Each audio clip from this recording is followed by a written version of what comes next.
the first time I saw her, the stars themselves seemed to shiver. I wasn't expecting beauty. I wasn't expecting warmth. I was only expecting death. The alien vampire queen, Nerithal, hovered above the smoldering remnants of the cerulean outpost, her cloak of shadows rippling like liquid night. Her eyes glowed faintly, crimson like dying suns. And yet, when she looked at me, it wasn't rage or hunger in her gaze, it was something else. Something human. Or at least, something I recognized too late. My face, it's so scary, she whispered, her voice a melodic echo in the vacuum, vibrating in my chest despite the lack of atmosphere. I froze. Did she just apologize? To me? No, I said, stepping closer despite the gnawing fear in my gut. You are the most beautiful in the galaxy. Her laugh was like fractured glass, both shattering and melodic. You don't know what you're saying, human. But that was only the beginning. I had been assigned to investigate the outpost's sudden silence, a routine check that became a nightmare the moment I stepped onto the landing platform. The outpost had been a bustling hub of interstellar commerce and research, and now it was a tomb. Shadows moved where no shadows should be. Hollow records flickered with distorted screams. And in the center of it all floated Nerithal, the being whose very existence bent gravity and sanity alike. I could see the fear in her posture, the hesitation behind her predatory grace. It was almost human. Almost fragile. What happened here? I asked, my voice trembling in a way I hated myself for. I lost control, she said. Her hands trembled, revealing claws that could shred a starship hull in seconds. I didn't mean to. That was the first time I realized the paradox. She was a creature of destruction, yet she mourned like a child. But what I saw next changed everything. She tried to vanish, slipping into the dark void between dimensions, but my voice caught her. Wait. Don't leave. Please. The void had never heard a human voice so persistent. It hesitated. She hesitated. And then, for reasons I would spend the rest of my life trying to understand, she stayed. Her ship was a cathedral of black light and jagged obsidian, floating in orbit above a shattered moon. She guided me inside, each step an orchestration of elegance and menace. Technology that warped space around itself hummed with forbidden energy, and I felt small, insignificant, mortal. Yet she lingered near me, studying me like one studies a new star. Why do you stay? She asked. Why don't you run? I don't know, I admitted. Maybe because no one else seems to see you as you see yourself. Her laugh returned, quieter this time, almost shy. Humans, you always say the wrong things at the right time. But that was only the beginning. Days passed, or maybe minutes, time in her presence was meaningless. She showed me fragments of her life, memories stored in crystalline matrices, each shard more horrifying and beautiful than the last. Civilizations she had devoured. Planets that bled light. Alliances shattered. And in the midst of that chaos, her own reflection, distorted and monstrous, haunted her dreams. I am not, like them, she confessed one night, staring at a fractured holoscreen of her younger self. Her face, pale as starlight but etched with centuries of suffering, twisted in self-loathing. They call me monster. They call me queen. But I call myself broken.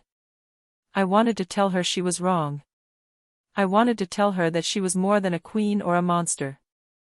I wanted to tell her she was beautiful. Not just her form, but everything, the fear, the sorrow, the brilliance. I think you're beautiful, I said again, softer this time. Even when you think you're not. She froze. Her crimson eyes widened, the first sign of genuine vulnerability I had ever seen from a being who could crush me with a thought. Why would a human say that? She whispered. You are supposed to fear me. You are supposed to see you as you truly are, I interrupted. And that was the turning point. She pulled me into a chamber filled with glowing spires, each one humming with trapped memories. One contained her first kill, a planet of creatures who had trusted her. Another contained her first act of mercy, an entire colony she had spared, unseen by the rest of her kind. And in that room, surrounded by the echoes of centuries, I realized the depth of her pain. The universe had painted her as a monster, but she had chosen kindness sometimes, despite herself. But that was only the beginning. Then came the attack. An interstellar fleet, rogue humans who had learned of Nerithal's existence, arrived with weapons capable of collapsing stars. They saw her as a threat. They saw me as collateral. And in that instant, the fragile trust we had built was tested. "You cannot save them all," she said, her voice a dagger in my chest.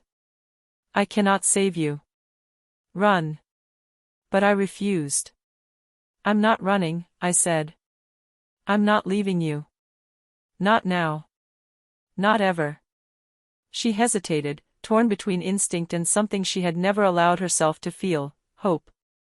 And then, the battle began. Space tore apart around us. Laser fire cut through nebula clouds. Ships exploded in bursts of fire and glass. And in the middle of it, Nerithal moved with terrifying grace, her shadow wings cutting through space, her claws leaving trails of light in the void. Yet every time she struck, she hesitated just long enough for me to see the hesitation in her soul. She wasn't a monster. She was a queen, yes, but a queen who carried the weight of conscience heavier than her fangs. "What are you doing?" I screamed over the roar of collapsing reality. "I am trying, not to destroy everything," she admitted. "I do not wish to be the monster they say I am." And that's when I realized the final truth: monsters are not born, they are labeled. And sometimes, they are given a chance to choose something different. But that was only the beginning. After the fleet was destroyed, or at least scattered, she collapsed onto the deck, exhausted. Her wings folded around her like mourning veils. And in that silence, I saw her vulnerability, raw and unshielded. "I am afraid," she admitted. "Afraid of being loved. Afraid of being seen." I took her hand, careful, humanly fragile, and squeezed. "Then see this. See that someone believes in you. That someone thinks you are perfect." Tears, or something like them, glowing tears of alien light, traced down her cheeks. She looked at me as if I had given her the most precious thing in existence, a reflection of herself that wasn't distorted by fear or expectation. You really think that?" she asked, voice trembling. "I do," I said. And that was the moment everything changed. We spent the following cycles in the silence between stars, talking, sharing, healing. She showed me worlds untouched by war. She shared the music of dying galaxies. And for the first time, I saw not a vampire queen, but a being capable of love, capable of loss, capable of beauty in a universe that often forgot what that meant. But then came the choice. A new council of alien lords demanded her return, or they would destroy the world she had grown to protect.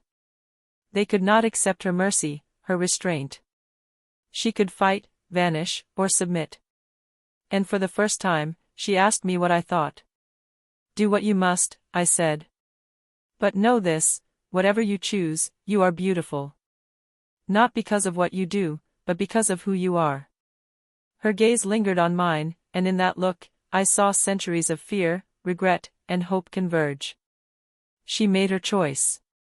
She stood tall, wings unfurling, shadow and starlight intertwining. Not as a monster, not as a conqueror, but as herself, a queen who had seen the darkness and chosen light anyway. I watched her leave, the stars reflecting in her eyes like 1,000 promises.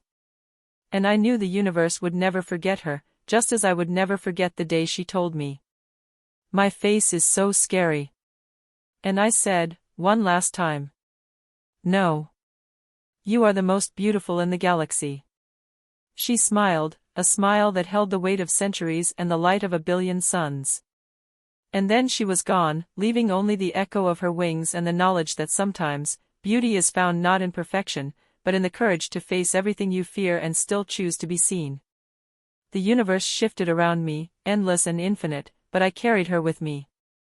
Not as a queen or a vampire, but as a truth. Even the most terrifying face can hold the most unimaginable beauty. And that was the beginning of everything I would ever hope to be.